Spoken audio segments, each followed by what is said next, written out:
Welcome everybody. Today I am going to talk about particle systems in Niagara. I had a subscriber ask me how they could recreate some particle systems that would replicate this YouTube video.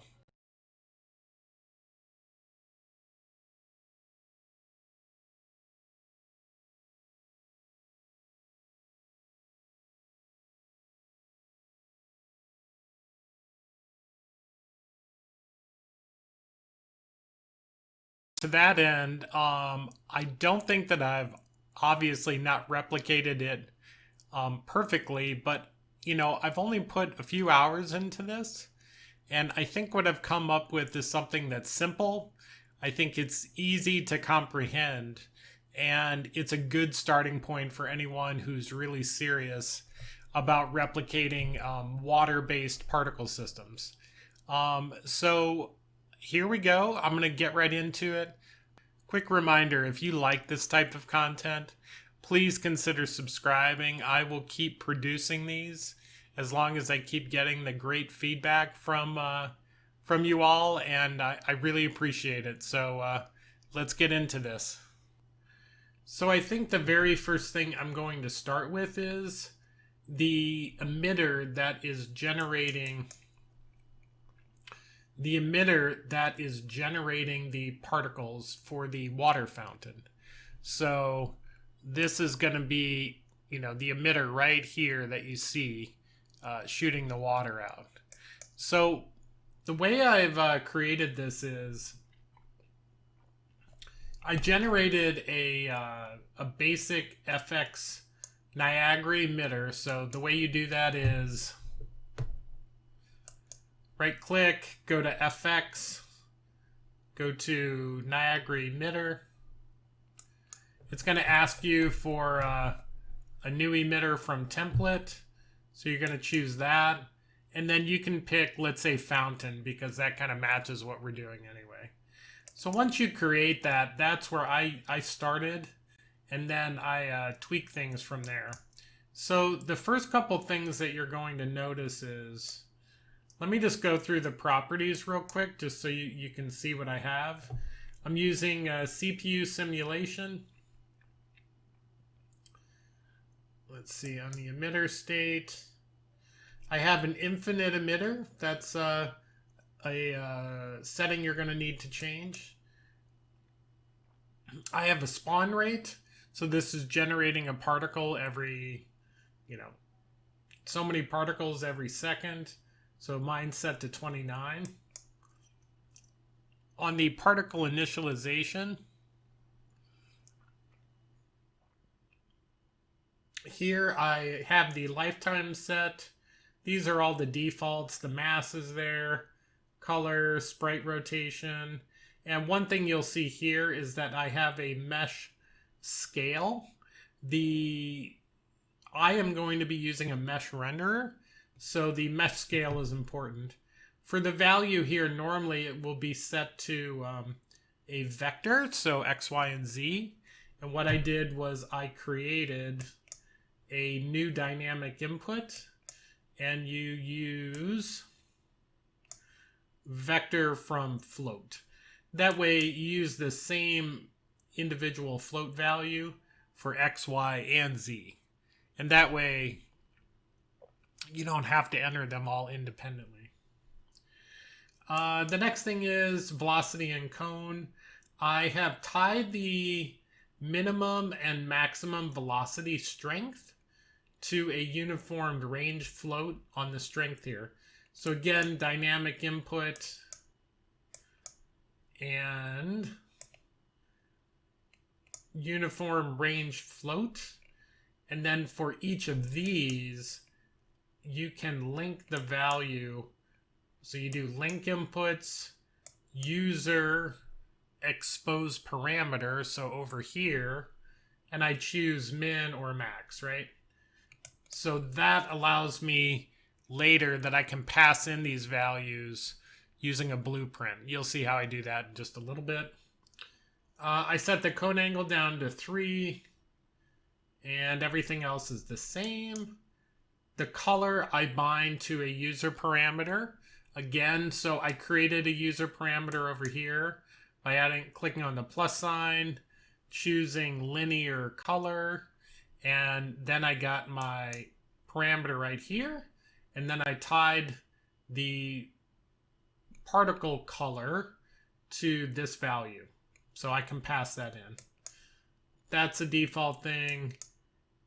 This dynamic material parameters, I am updating this in the particle update step, and you will see that I'm passing in some values into here. These are actually just static values. I was playing around with some other items where I was changing the values as the particle, as its life progressed.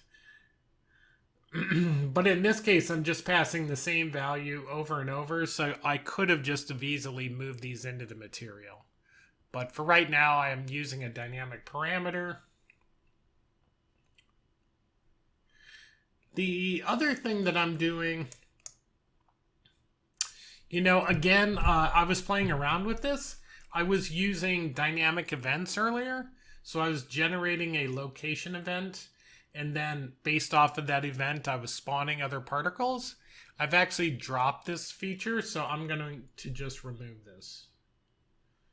Yeah, I don't need this, so I'm going to remove that. The last thing that I want to show you is the mesh particle, or the mesh renderer. So here I just used a sphere, which is part of the default meshes that come with the Unreal Engine starter kit. So material sphere, and you'll see here I have a water instance. So this is a material that I created. It's called mwater1 instance. The instance means it's a material instance, and let me show you.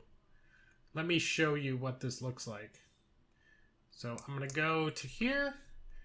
Let me pull this up.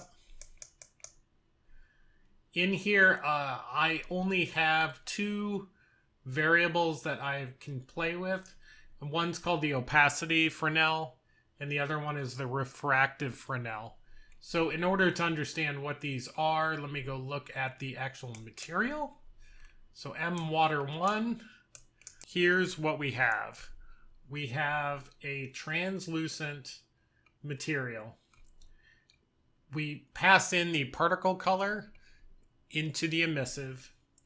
The opacity is going to use a Fresnel, which puts the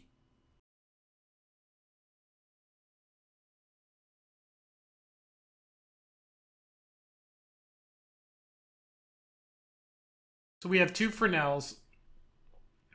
If we go back to our water, these are what we're adjusting. I use 1.3 and 0.38. So those are the settings that I'm using. And then we're going to go back to our fountain emitter. And we have, here we are, our mesh renderer. We have our material instance for our water. And that generates a stream of particles which are going to be influenced by the velocity of the force cone that we have. Now you notice that since the min and the max are parameters we're passing in, right now our water is just falling straight down. So let's go look at the emitter system that we have for this. So it's called fountain system. Let me just start with, let me turn off the mist for a second, and we'll just look at the water fountain. So looking at the water fountain right here,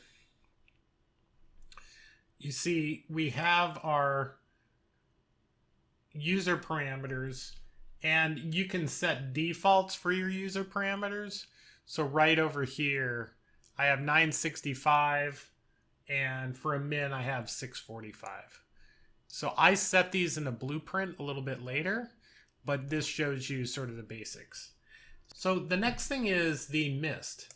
So this is a second emitter, which is inside our system. And if I turn it on, checking that little thing there, you'll see that you get this mist effect here, right?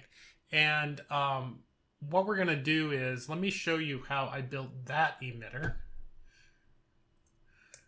So I'm going to go back. I'm going to pull up my mist emitter. The next one is, it's an infinite particle system, so it loops forever. I have a spawn rate of 2.3. Initializing the particle. The most important thing here is the sprite size, and I have that set to 70.5. I use a cylinder location to spawn the particles in a a very thin cylinder that's sort of long like this, and that's to match our fountain. Color is white. There's a gravity force on it that just drops it down a little bit. There's a drag. The sprite scale. So you'll notice that this is done using a curve. The scale is going up over time. So when the particle first gets created, it's a certain size, and then it gets bigger the older it is. So that is kind of how smoke behaves, right? And this is similar to that. The color, you'll notice I'm scaling the color. And in this case, the reason I'm doing this is the RGB is scaled separately from the alpha. And I'm scaling the alpha from 0 to 1 and back down to 0. Now you'll notice this actually isn't 1. I scale it up to a value of 0.2. So if I scaled it up to a value of 1, it would mean that it would be 100% opaque. So I only scale it up to 0.2. But what happens here is if you look over here, you'll see that it kind of fades in. Yeah, it kind of fades in and then it fades out. And that's the effect that I was looking for. So that's what we're doing there. The next thing is I'm using a SubUV index. I have another tutorial on this that you can look up. But the reason I'm using a SubUV is, so here I'm using a mist material. So let's go look at the sprite renderer. The material that we're using here is one that I created. It is very similar to the other tutorial that I did, but in this case, this is what you call a SubUV, and I'm using it for particles. So what I do is I pass in the particle color, so that you get from your particle system. The material itself is a translucent material, default lit surface. It's all the basic stuff. The most important thing in here is a particle SubUV node. And what this does is, if you'll notice here, this is referencing starter content, which is the game starter content textures T-Smoke SubUV. If you look at this texture, all right, if you look at this is a transparent texture, but it has all of these smoke puffs in here. And you have 8 across and you have 8 down. So because of that, that's what a SubUV texture is. It's got a series of these different images which you can cycle through during the life of the particle. And that's exactly what we do. So we take the color, we take the SubUV image, and we are going to cycle these and update the base color, the emissive color, and the opacity. This clamping and the depth fade has to do with translucent materials overlapping and how they interact when they overlap. The depth fade makes things look nicer. Again, you can dig in more to that yourself. So this SubUV then has to be told which of the 64 possible images we want to display here. And the way that happens is, let's go back to our mist. Sprite renderer is down here. We have SubUV and SubUV image size. You just put in 8 by 8.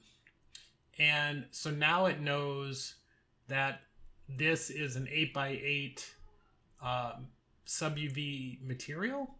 And the last thing we need to do is in the particle update, you want to go to add set new or existing parameter directly. And then what we end up choosing is this set particles sub image index. Let me just, yeah, so you'll find that in there. So here what I do is I have a curve that goes from 0 to 1. Okay, so that covers the lifetime of the particle. You see it's the normalized age is the curve index. And 0 to 1, and then the curve of the scale I set to 64. So what that's doing is over the life of the particle, it's traveling along this timeline. It's taking whatever value it gets, multiplying it by 64, and it's going to set the SubUV image index to that value, right? So the SubUV image index right here is getting set from a curve, and here's the curve along with the scale.